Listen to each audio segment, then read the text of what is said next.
Okay, so this is a test stream, just for me to test my new internet connection. Today I'll solve this data structures problem. Ball. Let's read it first. Shouldn't be too hard. Let's see.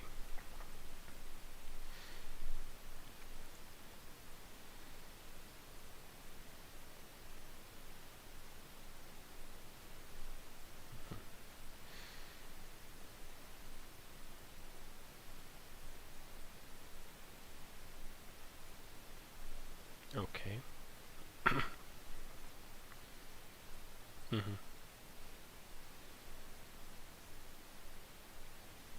One beautiful smart. Okay. Okay. Cool.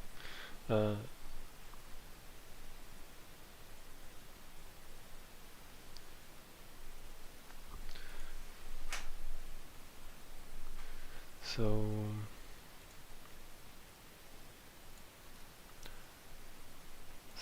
okay. Let's first read all the data.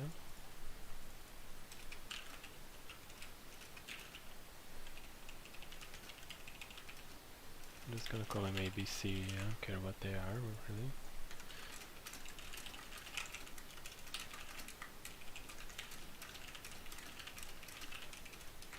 Okay, so now actually I can compress these numbers.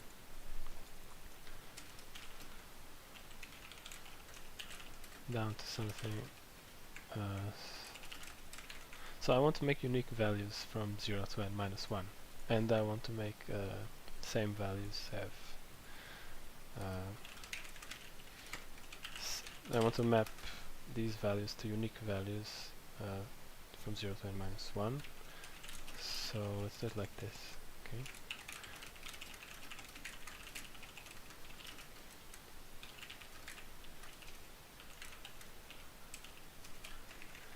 Okay, so the value is going to be, let's say, z, and if this has the same value as the last one, I'm just going to keep the same value.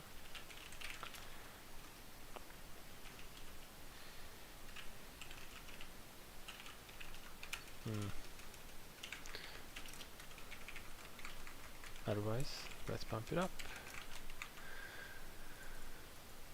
Okay, good. That's it. So just compress A, B, and C.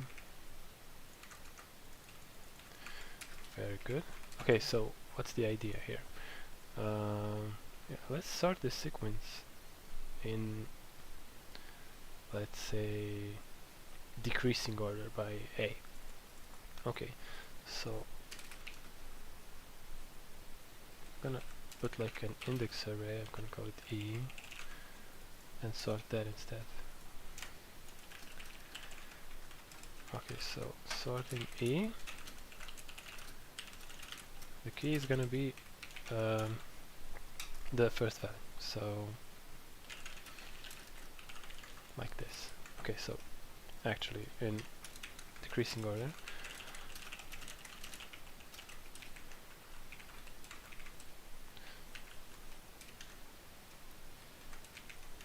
okay, if these values were unique, and I don't think they are, but I want to check first.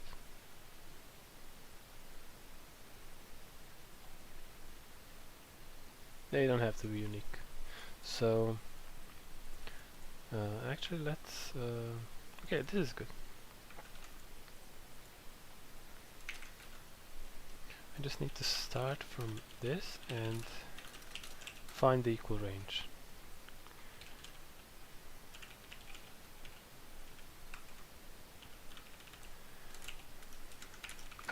So this is now my equal range. At the end I'm gonna say this.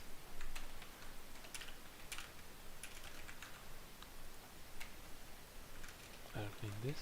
So all the same value of all the elements of the array which have the same A value are from I to j, and I want to process them in a batch, so all together.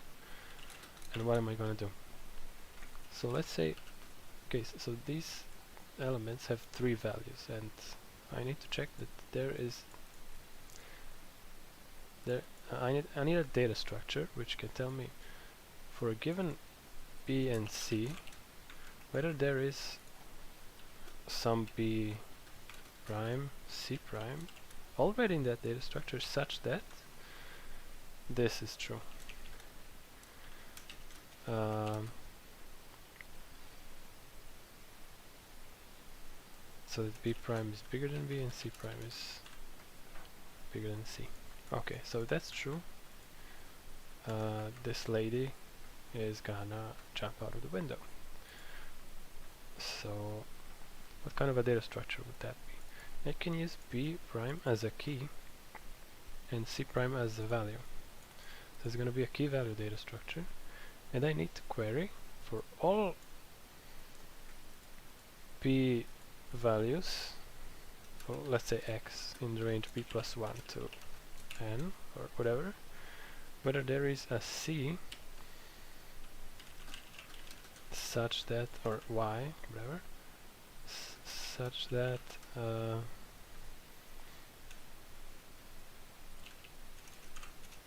X, Y is in that data structure. So I can use a segment tree. And I'm gonna use a segment tree with a maximum query. So let's create it. Okay, I already have a template for that, but I'm not gonna use it here. This is good. I can use this also.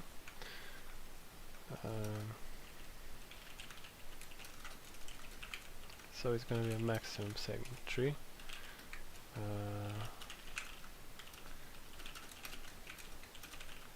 I'm not going to explain what a segment tree is and how it works. I'm just going to implement it straight away.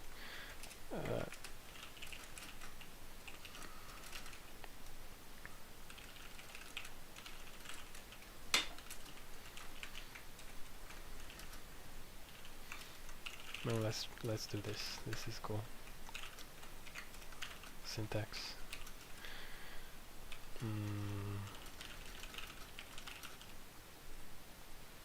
Can I use this?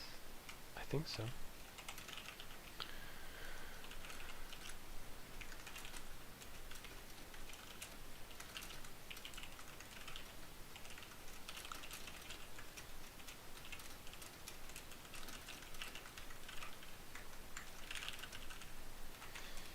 Whoops. Yeah, let's just do this. Wait.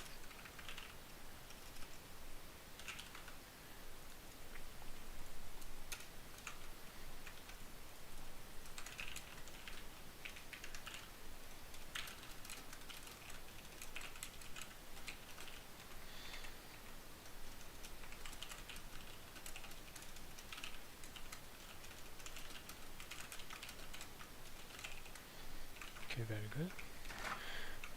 And now I can do this. Wait. Yeah, this is perfectly fine.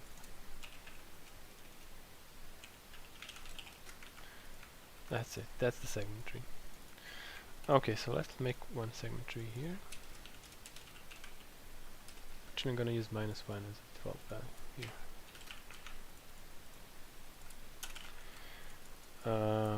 Segment tree, yes. Tree. No parameters needed. Okay, so first I'm gonna process this batch.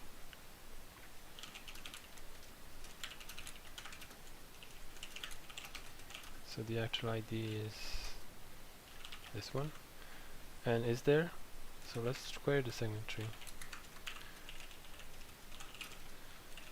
I'm gonna ask it starting from B plus 1 to whatever, and B is the second value.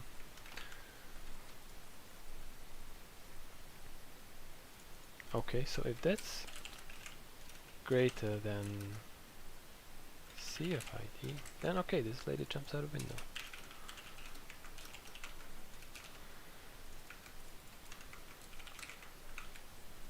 Otherwise, well, tough luck.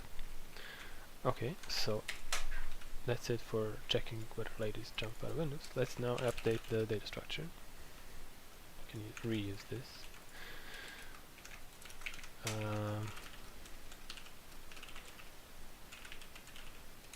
Position is B and value is C. New maximum.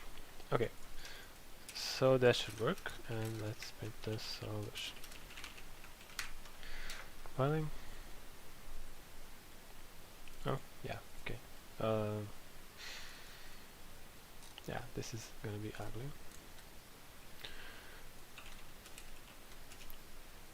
And let's just use this, okay?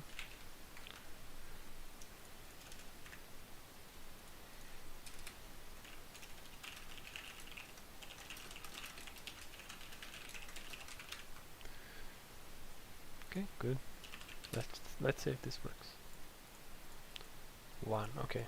So I'm feeling lucky, and I'm gonna submit right away.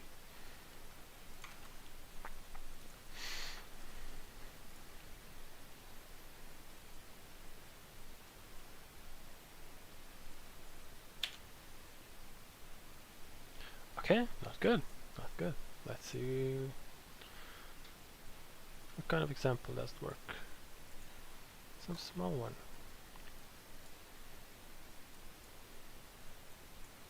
I need to zoom this out so I can see better.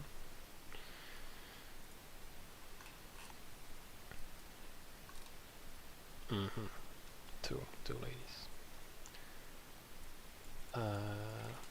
Yeah. So, and actually it's 1.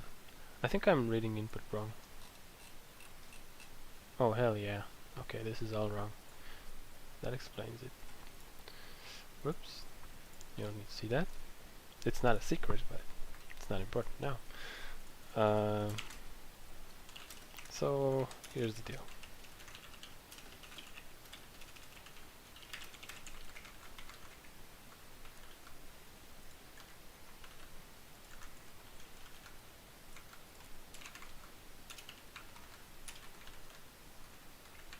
This is ugly. Okay.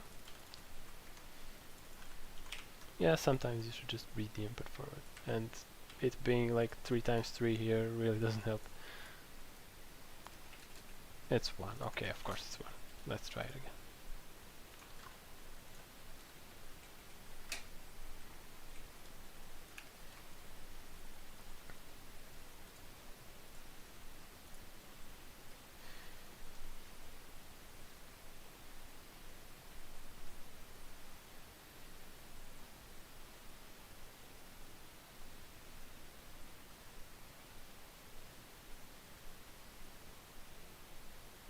Looks like it works. Let's see.